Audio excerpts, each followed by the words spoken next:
소감들이 있을 것 같거든요. 네, 한번 들어볼까요? 이제 막연히 혼자서 쓸 때 이제 체감한 것보다 훨씬 더 많은 분들이 기다려 주셨더라고요. 그래서 책을 내기 전까지 뭐 일명 존버라고 하죠. 이제 출간 후에는 이제 드디어 나왔다라는 말을 많이 들었어요. 그래서 오프라인 서점에서 이제 재고가 없어서 서점을 서너 군데씩 이렇게 돌아다닌 분들도 꽤 많이 계시더라고요.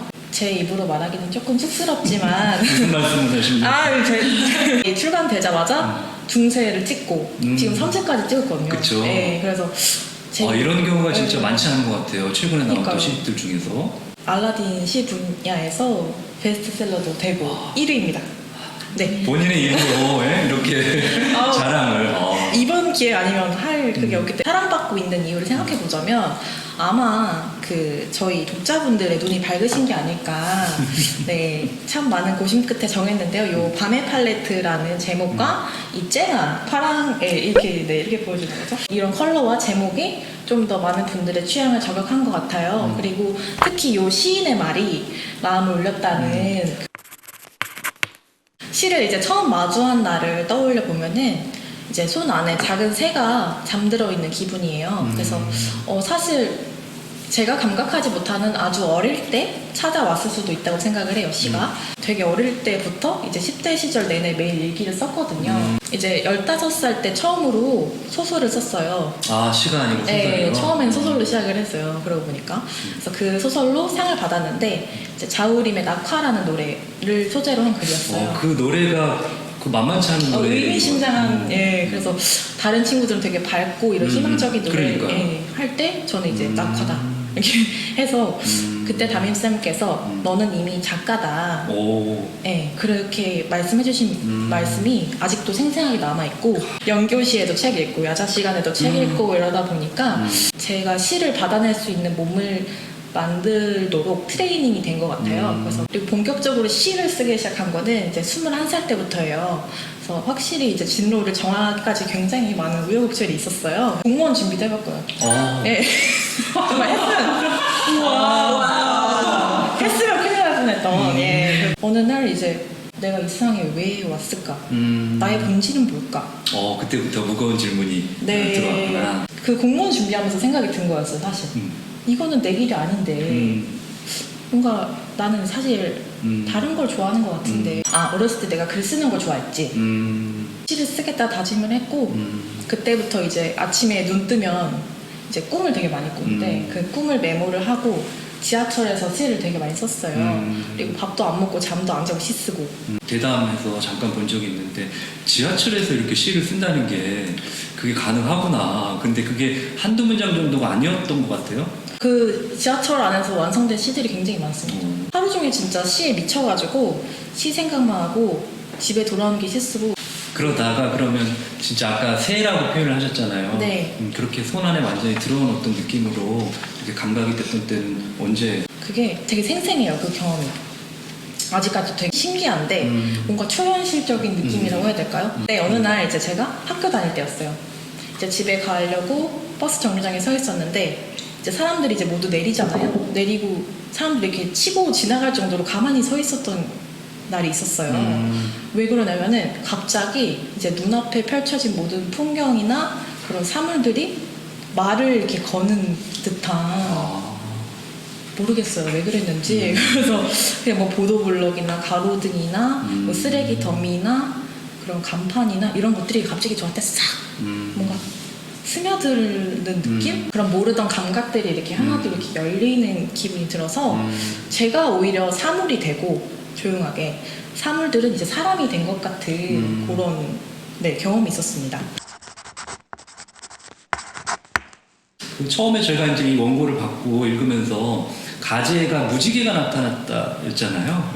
그래서 그 제목으로 가나 싶었는데 또 제목이 중간에 또 바뀌었어요. 그리고 마지막에는 또 새로운 시가 추가되기도 했고. 이제 시집을 묶으면서 되게 두께감이 있어요. 여러분 이제 반팔로 분들은 다 아시겠지만 생각보다 두께감이 있어서 전 좋았는데 그 시집 묶으면서 물방울처럼 이제 흩어져 있던 시편들이 제 자리를 이렇게 찾아가는 기분이 들었어요. 참 재밌죠. 네, 참 재밌더라고요. 원래는 그런 생각 없이 한 편 한 편씩 썼지만 나중에 묶을 때는 그걸 구성하는 재미. 그러니까요. 저는 이 두께감이 마치 이제 그동안의 저의 시간들을 압축해 놓은 것 같아서 좋더라고요. 그래서 제가 2016년에 데뷔를 했으니까 그때 작품 활동 시작하면서 되게 쉬지 않고 시를 써왔는데 이제 그동안 직장 생활도 꾸준히 했고 그리고 거의 뭐 5잡 인생을 살아왔죠. 달려왔죠. 그 무슨 일을 그렇게 같이 동시에 하셨어요?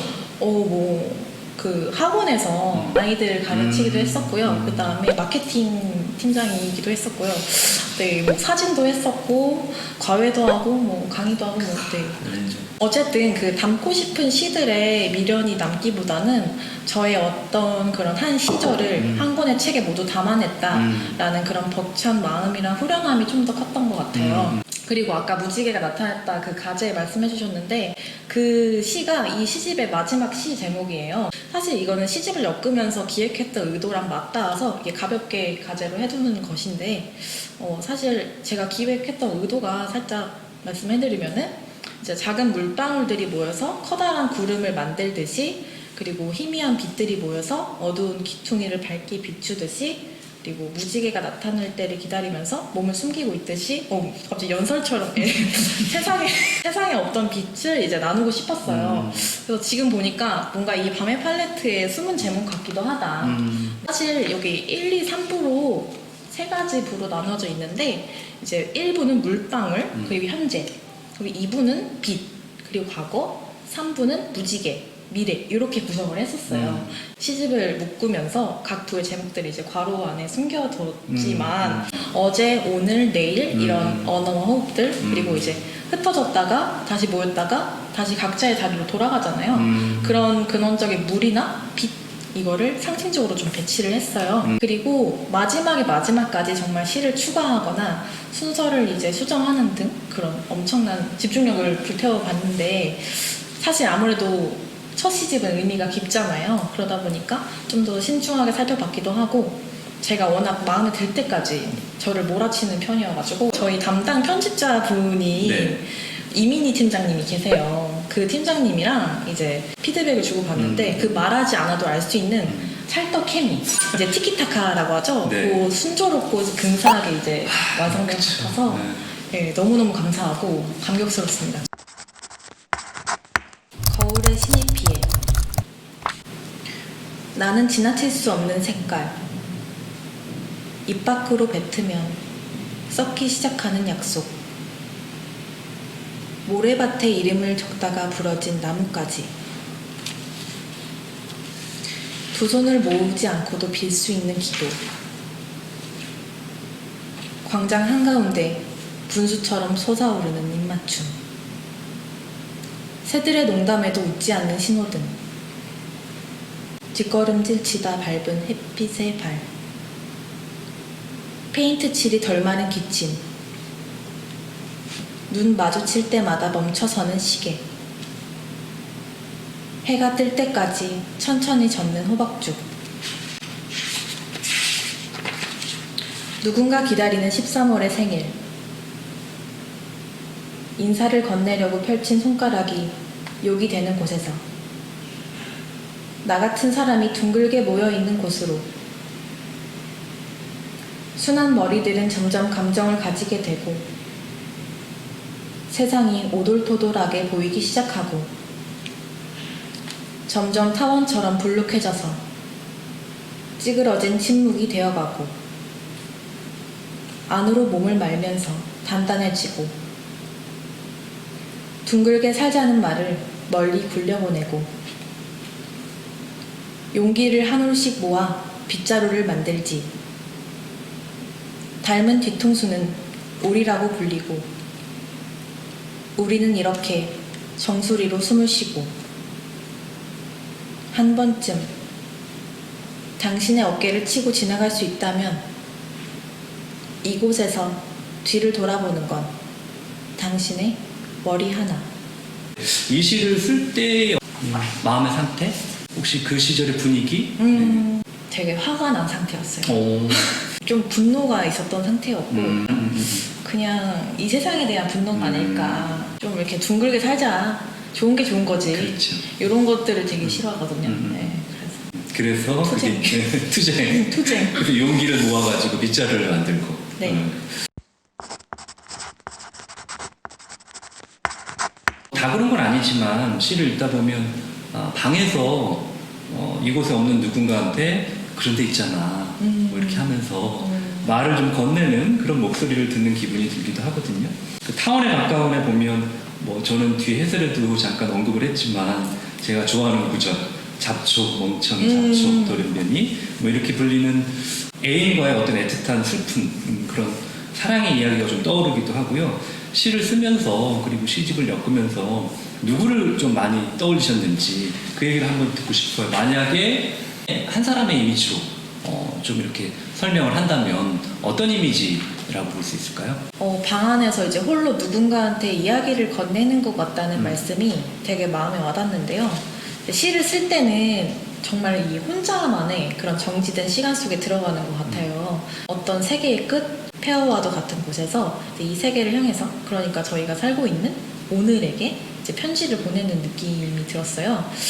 뭔가 이제 텍스트로 된 편지보다는 좀 더 귀로 들을 수 있는 목소리에 가까운 것 같아요. 누구를 많이 떠올렸냐 생각을 해보면 어제의 나들을 많이 떠올렸던 것 같아요. 누군가를 이제 아프게 사랑하기도 하고 죽을 만큼 미워하기도 하고 이제 몸이 사라질까봐 두렵기도 하고 이제 어둠 속에서 웅크렸던 그런 나들. 그래서 어제의 나들은 곧 이제 제 시를 읽는 여러분으로 확장이 될 것이다 라고 생각을 하고요.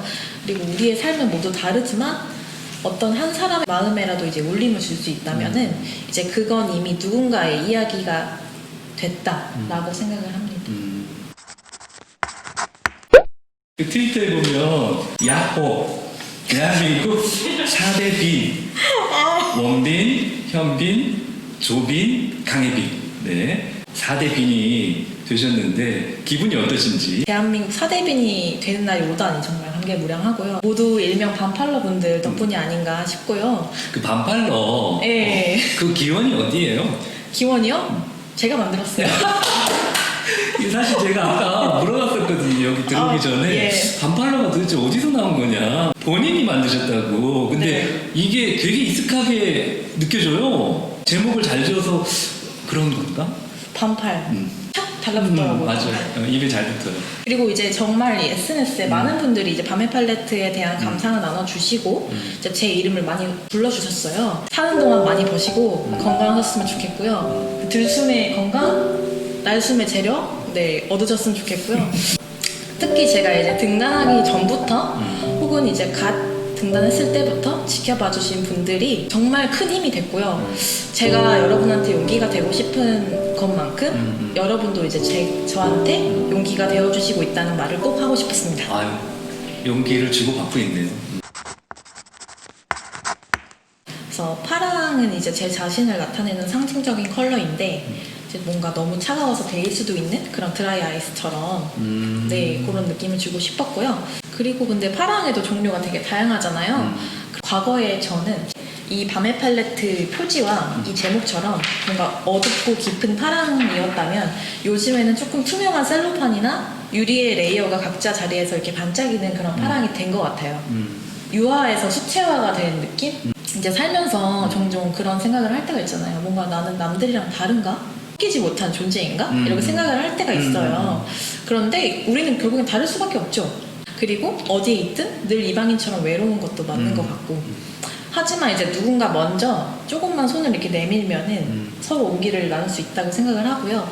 그리고 저는 뭔가 늘 기울어진 것들이나 경계에 있는 것들 그런 귀퉁이에 있는 것들을 되게 조명을 하고 싶었어요. 그런 마음이 컸고 무지개의 시작 컬러는 빨간색이잖아요. 그래서 빨강에 파랑을 섞으면 이제 마지막 컬러인 보라색이 되잖아요. 빨강으로 대변되는 이 세 개에 저와 같거나 다른 사람들을 이게 섞으면 이 세계의 끝에 도달할 수 있다 라는 저만의 철학이 크다. 그거 언제 생각했어요?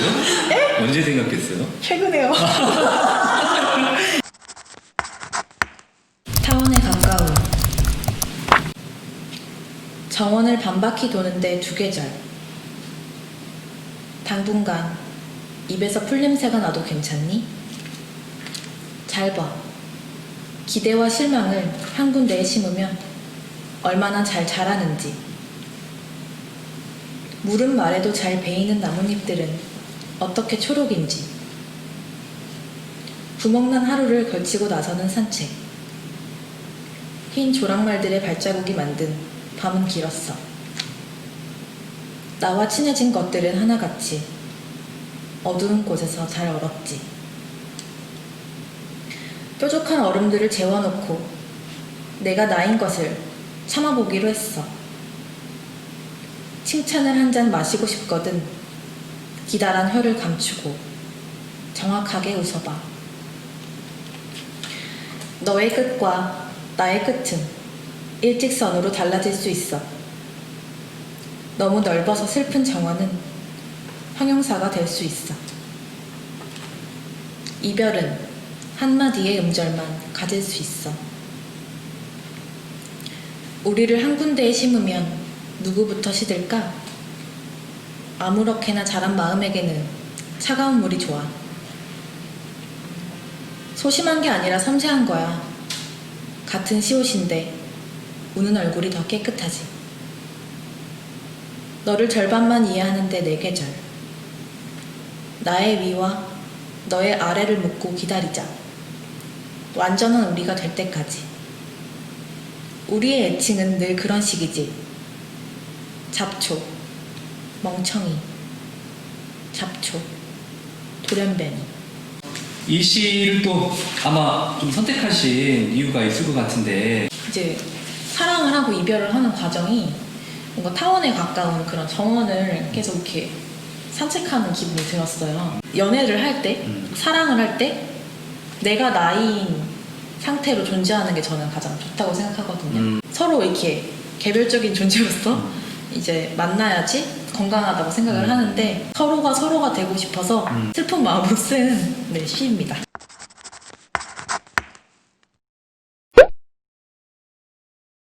자신의 내면에 귀 기울이고 이제 꿋꿋하게 마이웨이라고 하죠. 이제 길을 걸어가는 모습. 최근에 이제 산문이랑 시를 읽고 위로를 받았던 이제 백은선 시인님이랑 이제 신혜옥 시인님 가수 분들이 많은데 림킴님 그리고 솔비님, 피디비님 좋아하고요. 그 굿걸이라는 경영 프로그램을 봤는데 저도 잠깐 봤습니다. 아 보셨어요? 혹시 최애는? 저는 그 영지 영지 목소리 카리스마 아우 친화력 진짜 인싸 혼자서 그 무대를 장악하는 그 그쵸. 능력 그리고 슬링님이 되게 멋있었고요. 그리고 제이미님을 그 박지민 씨 굉장히 좋아하고요. 그리고 특히 이제 림킴님이 인터뷰에서 이제 내가 좋아하는 것을 꾸준히 하면 누군가는 언젠가는 알아준다. 그 인터뷰를 보고 이제 눈물이 주르륵 났던 기억이 있습니다. 이제 시인의 말은 왠지 모든 것을 내려놓은 마음으로 쓰게 되더라고요. 뭔가 경건해진다고 해야 될까요?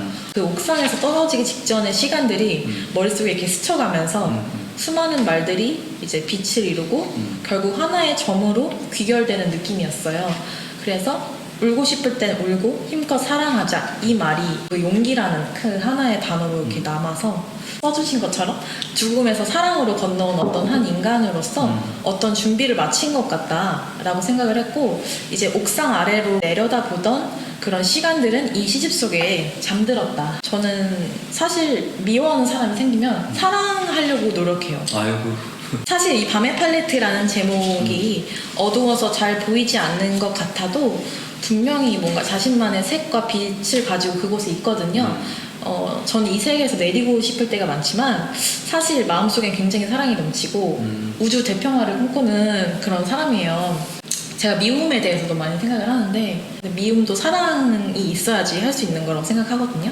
이제 서로를 존중하면서 사랑하면서 이제 각자의 시간이 있잖아요. 우리는 유한한 존재가 아니잖아요. 그 각자의 시간 살다 갈 수 있었으면 좋겠어요. 그 각자의 컬러가 섞이면 이제 검은 밤이 되는 것처럼 우리가 이제 언젠가 어두워도 무섭지 않은 밤을 맞이할 수 있었으면 좋겠다. 순정하고 이제 간절한 마음으로 꾸준히 뭔가를 건네면 그 메시지는 느리더라도 언젠가는 누군가한테 가닿고 통할 거라고 믿어요. 그래서 잔잔하던 일상에 갑자기 돌멩이 하나가 이렇게 똑 던져져서 이렇게 물결이 생길 때가 있잖아요, 삶에. 그 후의 일상은 전과 후로 뭔가 조금이라도 변한다고 생각해요. 그래서 저는 작고 귀엽고 단단한 그런 파란 돌멩이 같은 그런 새로운 용기맨이 되고 싶습니다. 네. 용기맨이 될 자격이 충분합니다. 네. 이렇게 질문을 주셨어요. 시인님 시가 너무 아름답고 마음을 울려요. 소중한 문장들을 공유해 주셔서 감사해요. 시를 이렇게 책으로 공유하실 때 어떤 마음이신가요? 간단하게는 시는 어떤 계절에 가장 많이 쓰게 되는지 이런 질문을 주셨어요. 저는 시를 이 마주하는 순간의 힘을 믿는 편인데 그 보이지 않는 힘이 저를 지탱해주는 느낌으로 지내고 있어요. 그래서 뭔가 종종 이게 불안 같은 게 찾아올 때 몸이 사라질 것 같은 그런 손발이 사라질 것 같은 그런 기분이 들 때가 있는데 그럴 때마다 그 힘들이 저를 채워주고 받쳐주는 느낌이에요. 그래서 이렇게 실물로 책을 받아보고 많은 분들이 방 안에서 카페에서 다양한 시간과 공간에서 이제 밤의 팔레트와 함께 해주시는 걸 보고 제 삶의 단편이 뭔가 많은 분들의 삶에 셀로판처럼 겹쳐지는 느낌이 들었어요. 사람들이 고유의 컬러를 가지고 있다고 생각을 하는데 그 컬러는 언제든지 변화할 수 있고 스스로 정하는 거라고 생각해요. 근데 뭐 아무 색깔이 없는 투명한 상태일 수도 있죠. 제가 파랑이라면 이제 제가 각자 감각하는 컬러가 이제 겹겹이 씌워져서 세상이 다양하게 물드는 기분이고요. 그 팔레트라는 장이 더 넓어졌으면 좋겠어요. 네. 저는 사실 자신의 이야기가 가장 특별하다고 생각하는데 보편적인 경험이나 장면도 있겠지만 그 순간에 오로지 나만 느끼고 감각한 어떤 지점들이 있을 거라고 생각을 해요. 그래서 그 이미지 속에 촘촘히 쌓아 올렸어도 어떤 방식으로든 이제 제 이야기를 세상에 드러내는 것은 또 다른 의미의 용기가 필요한 것 같다고 생각을 하고요. 제가 습작을 할 때는 이제 날것으로 벌거벗고 있는 것 같아서 두려운 적도 있었는데 끊임없이 이제 제 깊은 바닥을 두 눈 뜨고 마주하는 연습을 했어요. 그래서 제가 먼저 제 안의 아이에게 손을 내밀어야 이 세상에 다른 독자분들에게도 손을 내밀 수 있다고 생각이 들더라고요. 제가 시 쓰는 데는 날씨나 시간, 공간의 영향을 잘 안 받는 편이어서 지하철에서 출퇴근하면서 많이 썼고 그다음에 외국에 지냈을 때도 많이 썼습니다. 그 닉네임 새벽님이 또 질문을 주셨는데요. 밤의 팔레트를 읽으면 좋겠다 혹은 한마디 위로에 보다 밤의 팔레트를 건네고 싶다라는 생각이 드는 분이 계시냐. 뭐 예를 들어서 뭐 홀로 달빛 없는 밤하늘 아래를 자주 걸어가는 분. 아이고 이분이 시를 쓰가지고 그러니까요. 보내주셨네요. 어떤 분이 생각이 나냐면 이제 힘껏 사랑하고 싶거나 지금 사랑하고 있는 분 그리고 울고 싶을 때 울고 싶은 분 친구, 가족, 애인 다양한 관계, 인간관계와 감정에 대해서 고민하는 분 내가 나여도 괜찮다는 고백을 듣고 싶은 분 죽음에서 사랑으로 건너온 한 사람의 이야기가 궁금한 분 네, 그리고 일상에 새로운 용기가 필요한 분에게 이 밤의 팔레트를 추천합니다. 여름 서점. 어느 골동품 가게에서 우리는 만난다. 내가 사려던 반지는 너의 손가락에 꼭 맞는다. 따라붙은 시간이 등에 매달려 떨어지지 않는다. 눅눅한 바람을 가르며 숨 가쁠 때까지 달리고 달린다. 모든 게 끝장날지도 몰라. 무너져 내리는 계단에 앉아 너는 루신을 읽고 나는 프레베레를 읽는다. 버리는 것 없는 불황자의 도시에서는 죽어도 이해할 수 없어서 더욱 아름다워지는 것들이 있다. 미묘하게 새는 발음과 풀벌레 소리가 마침 멈췄다가 다시 읽는다. 장마, 기찻길, 위스키, 개의 숨소리, 개나리, 돗자리, 병아리, 유리, 항아리. 어두운 극장에서 우리는 만난다. 아무도 웃지 않는 장면에서 웃다가 머리를 부딪히고 주먹보다 두꺼운 감정은 처음이야. 내 안은 돌멩이로 가득 찬 줄 알았는데 찰랑찰랑 물소리가 나. 그곳이 넓어지는 여름, 그곳이 조금씩 필사적으로 깊이를 가지게 되는 여름. 우리는 한 세기를 건너가고 있어서 볼에 이르는 진동을 느낄 수 있지만 순한 애인을 나누어 가져서 가끔은 기쁘지 않다. 손가락에 난 점을 세어본다. 한 그룹, 두 그룹, 너도 다 알잖아.